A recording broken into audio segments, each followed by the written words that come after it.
An apple cake is perfect on a day like this. It's nice and chilly.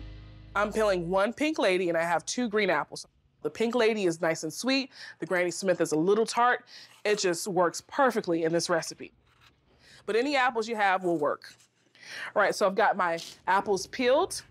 Now I'm gonna core them, then dice. During my professional career in cooking, I have not always enjoyed baking. Kind of shied away from baking early on. I just thought it was a little intimidating, but I found that there were a lot of baking recipes that weren't as intimidating as I thought. This is one of those recipes. After I get these apples in a bowl, I'm gonna get started on my dry and my wet. I'm using 3 cups of flour, 1 teaspoon of baking soda, a 1/2 teaspoon of salt, 2 teaspoons of cinnamon. Apple and cinnamon go hand in hand. I'm grating up some nutmeg, give you that intense nutmeg flavor. I can already smell it. Put that to the side. Get started on my wet. A 1/2 cup of dark brown sugar. I want more of a molasses flavor, so I'm using dark. 2 cups of white sugar, granulated sugar. 1.5 cups of canola oil or vegetable, as long as it's a neutral oil. Now this is a very dense and heavy cake, so that's why I'm using oil instead of using like room temp or whipped butter.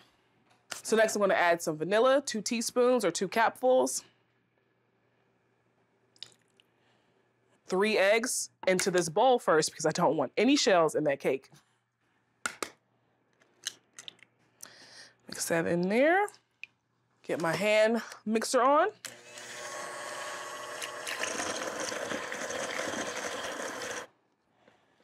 I like baking oil-based cakes because if you let it sit out at room temp, it lasts for days and days. That cake stays moist forever. I'm gonna put the flour in a little bit at a time and give it a mix.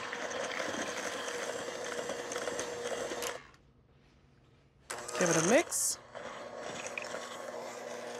All right, that looks good. Fold in the apples. These are really big chunks. You're gonna get a big bite of apple in every slice. I have a bundt pan that I've buttered and floured. This is gonna help the cake come right on out once it cools. Now I'm just gonna evenly distribute the batter directly into this pan.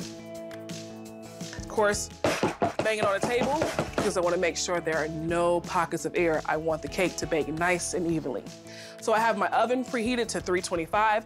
I'm gonna bake this for 60 to 75 minutes. It depends on your oven. I know this cake will be ready when I insert a little toothpick.